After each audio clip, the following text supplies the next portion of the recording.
This is just simple to me. I do think they went to Dillon Gabriel for a spark, and that's very much different than if they went to find out what he has. It also doesn't mean it's going to work. I think that's where the curious thing of this is.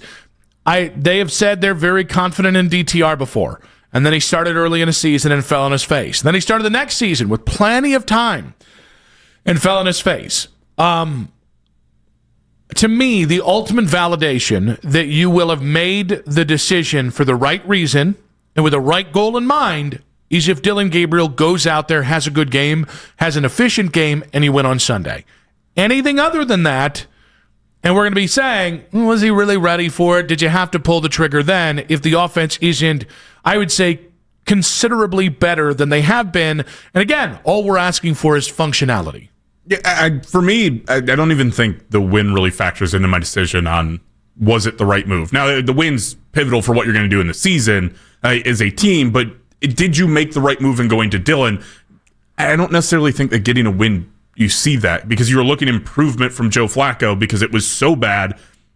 You think if you're better, and I do think that Dillon in this offense is going to look better than it did with Joe, I think that's already a win when you talk about the first week that you're playing. The bar will be raised as time goes on, but for week one, getting thrust in there in the London game, it's make the offense look better, and not just like a smidge, like it's got to look better. I just think the problem with what you're saying is until you get the win, we're going to be waiting for it. This is proof of concept. Like, you didn't go to lose in a better fashion. You didn't go to be marginally more competitive.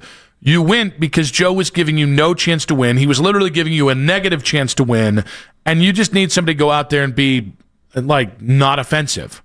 So, like, even if that's the case, if you lose, the question should be, well, did we just get incrementally better?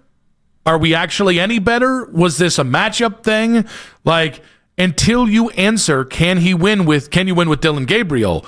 That it's between that and functionality that is the starting barriers you have to pass before we can get to any of the other higher level conversations down the road. Yeah, but I think it's also a don't be the reason you lose type of thing, right? Like, and I get it, like quarterback and offensive production are tied directly 1-to-1, but Joe was very clearly a large part of the reason you were losing football games. Joe was turning the ball over left and right. You weren't extending drives at all. You were going 3 and out a whole lot more than you weren't going 3 and out.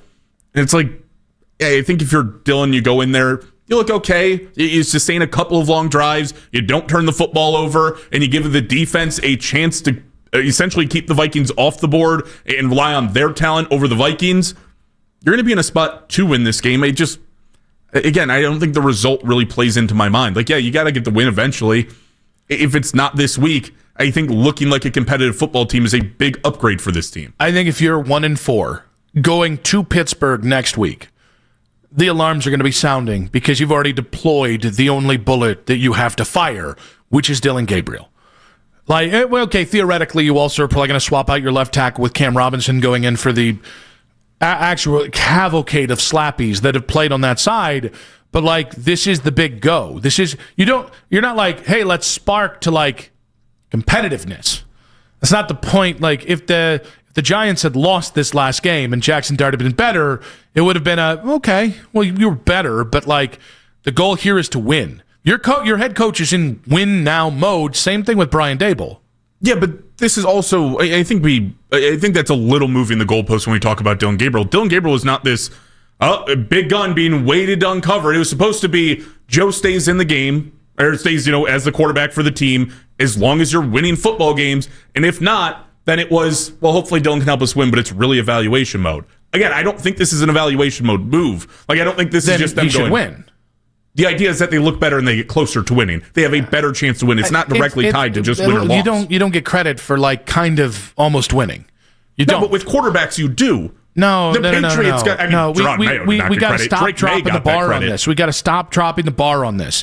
The goal is, did you win? Yes or no? And everything after that is salad. It's an entree. It's not the main course.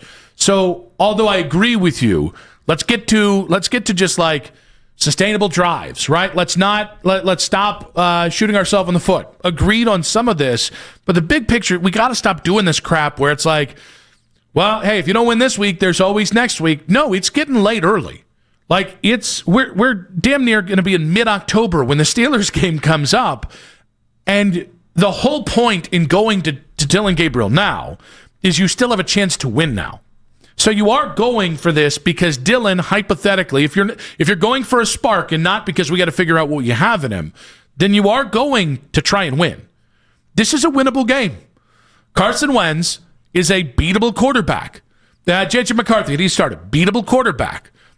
Minnesota has a fair amount of talent. I want to say some talent. That's a good team. There's a reason they've had so many winning seasons recently. This isn't the Ravens, even though the Ravens are now apparently broke. This isn't the Lions. Like, this team is human. You can beat this team and I don't say many, but they've been beaten before. You can beat them. So anything other than a win, and we're just spinning our tires, right? I mean, sort of, but also not entirely. I'm looking at an offense that had no legs that wasn't giving you a chance to win football games. Yeah, but isn't that the point? Like, the point of this is be functional, and because that's the whole point of why you go to Dillon this early. Is if you're just functional, you're going to stay out of the defense's way, and you're going to get the win. Yeah, ideally, I think that plays out. But not ideally. That's more than ideal. That's the scenario. That's the one you're going for with the coach coaching for his job. Yes, that's the scenario you're going for. It doesn't play out that way every single time. You can get a Carson Wentz all-time game and the defense loses. I don't think that's going to happen. Don't get me wrong. I'm not banking on Carson Wentz here. That's not what I'm trying to say. You saw the smirk on my face. I was going to let you have it.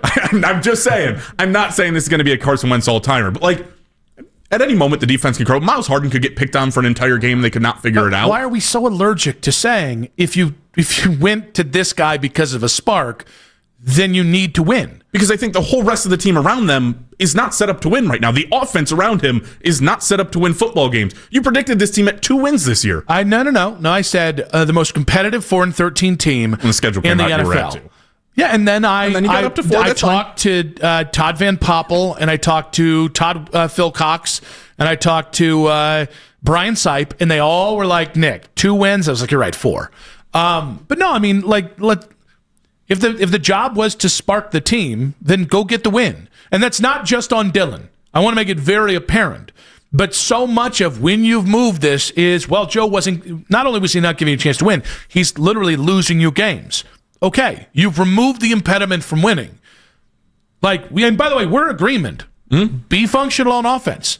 It's really not that hard. Many teams in the NFL do it without any issue every single week. Even bad offenses are functional. You've been non-functional. But acting like the offense, not having 2 turnovers on Sunday is the only... No. The game is to win and lose. You've got a head coach that I don't think is guaranteed for next year. You've got a head coach who likes this quarterback. So now the head coach for me is as much under supervision, let's see what this coach really knows about quarterbacks as anybody. No, let's do that. Like, this is about giving these guys a chance to win. Let's go see them do it. Because if we're going to wait, this is supposed to be the easier test, right? I mean, this is either the toughest game in Browns history or it's the easiest game, depending on who you talk to about this game. Because, it's so hard. Yeah, it's the NFL. They're all hard. None of them are easy. But win the damn game. Like, I totally empathize with a lot of what you're saying, but we got to stop making it easier. We got to stop moving the goalpost for an organization that doesn't deserve it. Like, I'll move the goalpost again for that organization when they show me they deserve it again. They're coming off 3-14. They're 1-3. You've made this move to spark the team. Spark the damn team. Like, this is your guy. You picked Timu Tua, not me. So go do it. I think for me, it's less of a pass for Andrew Berry and Kevin Stefanski and the organization and more of a pass for, I think, the expectations for go out there and win a game as a third-round pick in your first action in the NFL when you weren't even valued as a third-round pick to basically everybody else. Gardner Minshew was a sixth-round pick and won. Yeah, it's possible. I'm not saying it's impossible. But teams do this all the time. Cleveland's the only place where, it's too much to ask. It's like, no, that's the point of the game. The point of the game is to win. So, he's a third-round pick, and you put him in. Like, I agreed with trading Kenny Pickett because I'm so glad I don't have to watch that scrub play right now. But you chose Dillon Gabriel over Kenny Pickett. You were comfortable, and this has been the whole line and the reporting on this the whole time. You're comfortable with him seeing a game early in the season. Cool. then go win. And like, if you can't, that's fine, but then that will be the answer on Dillon Gabriel. Because you don't have this, it's not like, well, we'll get him 7 weeks from now. No, the next 6, 7 weeks, 8 weeks maybe, are can you win with Dillon? And he can have the prettiest stat line in the world. The offense can score. Let's really dream here. 18 points a game. We could be like the run and gun. Oh my God, I forget. Shooting for the stars right now. This thing of like the 1981 Houston Oilers, where it's just chuck it up in the air and see what happens, right? Can you win with Dillon? Because inevitably, that's the only thing that matters. That's the difference between Brock Purdy making $55 million a year and not. That's where we are. Rubber meets the road, and it starts this Sunday. I think there's a world where Dillon looks good, operates the offense efficiently, doesn't turn the ball over, and the Browns still lose on Sunday. This is like special Mormon underwear. That's what I'm like getting from you. Like, no. No, it's the NFL. It's early in the season. They still think they can win. Prove me wrong.